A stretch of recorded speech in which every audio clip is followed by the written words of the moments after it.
সারা দেশে উৎসবমুখর এবং শান্তিপূর্ণভাবেই ভোট গ্রহণ চলছে। এই মুহূর্তে রাজধানীর মিরপুরের একটি কেন্দ্রের খবর জানবো। পল্লবী সরকারি প্রগতি উচ্চ বিদ্যালয় ভোট কেন্দ্রে রয়েছেন সহকর্মী মনিরুল ইসলাম মিন্টু। সেখানকার খবর জানাচ্ছেন তিনি। মিন্টু, ভোট তো অনেকাংশেই পড়ে গেছে, একেবারে শেষের সময় আসলে এই মুহূর্তে ভোটারদের উপস্থিতি কেমন দেখছেন? স্যারের সাথে একটু কথা বলতে চাই। ইমতিয়াজ আহমেদ, আপনার কাছে একটু জানতে চাই যে এখানকার যে এখানে তো আমরা জানি চারটি ভোট কেন্দ্র, মোট ভোটার কত?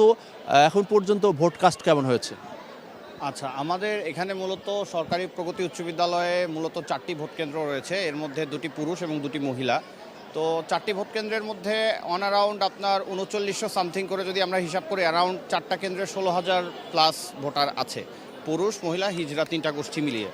তো যদি আপনারা তো ইতিমধ্যে অলরেডি দেখে ফেলেছেন আমাদের আসলে এখানে মানুষের যে একটা জনস্রোত আছে, এটা আসলে আমরা সকাল 7টা 30 মিনিট থেকেই আমরা এখান থেকে অনুভব করেছি। এবং আমরা আসলে টাইম টু টাইম আমাদের নির্বাচন কমিশন অফিসে, এখানে আমাদের একটা সেনাবাহিনীর ক্যাম্প আছে, তো টাইম টু টাইম আমরা প্রত্যেকটা জায়গাতে আসলে রিপোর্ট করছি আমাদের কী পরিমাণ ভোট কাস্টিং হচ্ছে। তো মোটামুটি আমার কাছে যতটুকু, আমার কেন্দ্রের হিসাবটা যদি আমি বলি, অ্যারাউন্ড আমরা হয়তো 9:30টার দিকে যে হিসাবটা নিয়েছিলাম তখন অ্যারাউন্ড 15% মতো ভোট কাস্ট হয়ে গিয়েছিল।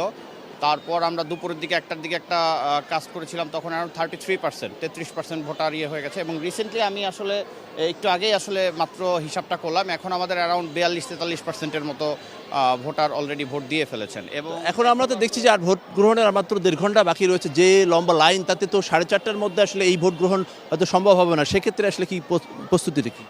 সেক্ষেত্রে আমাদের এখন পর্যন্ত চিন্তাভাবনা হচ্ছে আমরা 4:30টা পর্যন্ত ফুল আমাদের মেইন গেটটা ওপেন রাখবো। এর মধ্যে যারা আসলে আমাদের প্রিমিসেসের মধ্যে থাকবে, আমরা যেটা অ্যাকচুয়ালি 400 গজ, যেটা আমার নির্বাচনী চৌহদ্দি বলা হয়, তো এই এরিয়ার মধ্যে আসলে যারা থাকবে তাদেরকে রেখে তারপর আমরা গেট ক্লোজ করব এবং এই ভিতরে যারা থাকবে তাদের সবার ভোট আমরা কাউন্ট করব, কাস্ট করব। ধন্যবাদ। আমরা এর আগে রূপনগর আরেকটি কেন্দ্রে গিয়েছিলাম, সেখানেও কিন্তু আমরা দেখেছি যে ভোটারদের লম্বা লাইন, এবং সেক্ষেত্রে 2টা পর্যন্ত সেখানে আমরা 40% ভোট পড়েছে সেটি আমরা জেনেছিলাম। এবং এই কেন্দ্রটিতে এই স্কুলটিতে 4টি ভোট কেন্দ্রে প্রায় 16,000 ভোটার, এবং একটি কেন্দ্রে খবর আমরা পেলাম যে 42-43% ভোট পড়েছে। সেক্ষেত্রে সময় যত বাড়ছে ভোটার উপস্থিতি, আমার মনে হচ্ছে যে ভোটার উপস্থিতি তারা বাড়ছে। তবে তারা বলছেন যে 4:30টার মধ্যে যারা ভোট কেন্দ্রের ভিতরে প্রবেশ করতে পারবেন তারা কিন্তু ভোট দিতে পারবেন। এবং সেক্ষেত্রে আইনশৃঙ্খলা বাহিনীর তৎপরতা যদি বলি, সেক্ষেত্রে কিন্তু আমরা কেন্দ্রের ভিতরে এবং বাইরে কিন্তু তৎপরতা লক্ষ্য করছি। কিন্তু এই কেন্দ্রে যেহেতু ভোটার উপস্থিতি বেশি, কিছুটা শৃঙ্খলার একটু অভাব রয়েছে।